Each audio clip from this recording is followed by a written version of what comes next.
One of my favorite things to do in rod building is to build custom grips with cork rings. I have two examples here of what we call a split grip. And a split grip is where the rear grip of the rod has part of the blank exposed. I can think of three reasons to build a split grip. First is performance, and this really does work for me. Second, it saves you a little money because cork rings have gotten expensive. Third, it just looks good. In this video, I'd like to show you the steps of how we build a split grip. I've got a drawing here representing the grip that I'm going to make, and these cork rings here represent this rear grip. These cork rings represent that front part of that rear grip, and the two cork rings represent that little foregrip.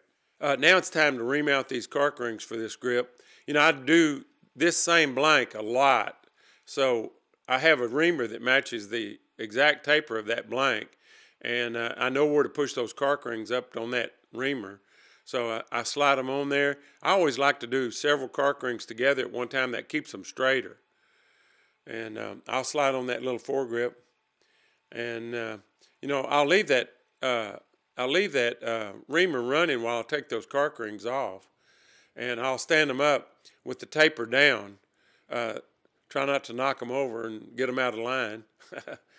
Slide that rear grip off, and we're ready for the next step. Now, without gluing the cork rings, I slid them all into place just to see how everything fits, and it fits good. Okay, I went ahead and glued together that butt section of that rear grip with 5-minute epoxy and a standard cork ring clamp. These 4 cork rings represent this butt section. Now I'm going to mark the blank that represents that the distance between that butt section and the front part of that rear grip. I'll set it up at about, I'll mark a piece of tape at 3 3/8 inches. And that's what that gap is between the cork. This is a cork ring clamp I've modified. I've cut a slot in one end and drilled a hole in the other end. And then I have a couple of pieces of plastic that help support that cork whenever we start gluing it together. And I'm going to do a dry run here so I can get my cork ring clamp all set just right. I glue it a lot of times with 5-minute epoxy, because I've done it a lot. If you haven't, you might want to do this with Rod Builder's glue, because it gives you a little more time to work with it, and about 20 minutes to work with it instead of 5 minutes with 5-minute epoxy. I'll measure out equal portions on a catalog like I always do, glossy catalog, and then I can tear that page off and throw it away when I get through. We have a video on mixing epoxy, so if you haven't watched that, maybe you ought to go back and watch that. I'll brush a little bit on the blank, and I'll slide that cork ring up and get that glue in there, up in that cork ring, and then I'll slide it right back down. So there's no glue on that back side over there, and but there's a little glue underneath that cork ring. I'll go ahead and finish gluing up all those cork rings, and I cover that surface real good and kind of give them a spin as I get them down into place. I'm about to finish this up, getting ready to glue up the last cork ring. And notice I haven't pushed it past my tape there. I leave about I think about a 32-inch gap in between that cork and the tape. And I'll slide it into my cork ring clamp, stand it up vertical, and put my 2 little supports in there to keep from damaging that cork when I tighten up that cork ring clamp. I'll go ahead and tighten up those wing nuts, and you want to keep it as straight as you can. Look at it real good, make sure it's straight. Okay, it's time to shape that rear grip. I'll build up some bushings on a steel shaft, slide my rod blank onto my cork lathe. I'm going to turn this at 2,500 RPMs.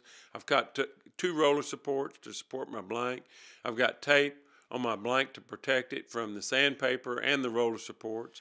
I'll start out with 50 or 60 grit to really knock that cork down in a hurry. And then I'll go through my grits. You know, 150, 220, and I go up to 400. Some rod builders do 600.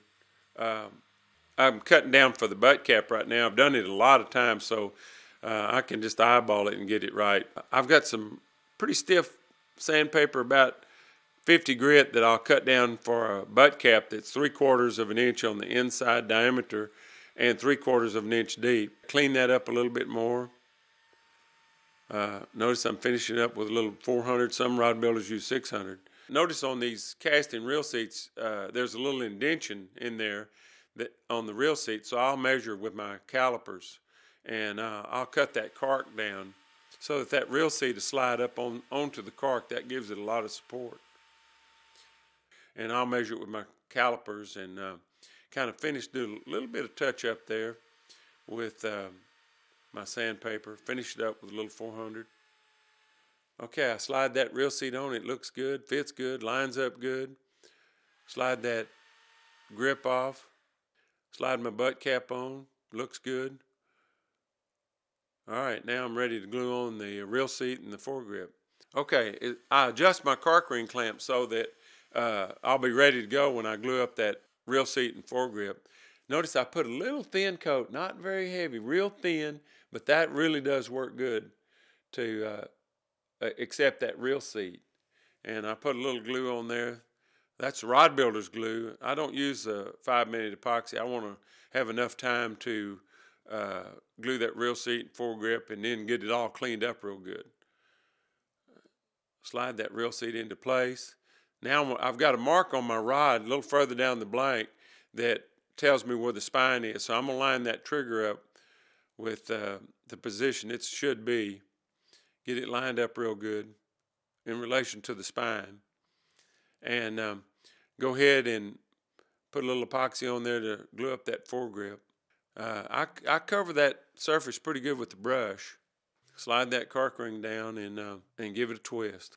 Okay, clamp it up. Standard cork ring clamp. Make sure it's straight. Okay, we're going to take it outside and with a little denatured alcohol, clean off any epoxy that might have oozed out around that grip. That's the reason I use the rod builder's glue. Give me plenty of time. Wipe that off with a paper towel. And she's glued up. I'll have to turn down that little front foregrip now. Doesn't take long to turn that down for sure. Just a second. Notice how I protected the blank with that tape so I don't hit it with the sandpaper. Little 400 to finish it up. Okay, we finished this split grip on this casting rod. It turned out really great. It fits my hand good. Let's go wrap this baby up.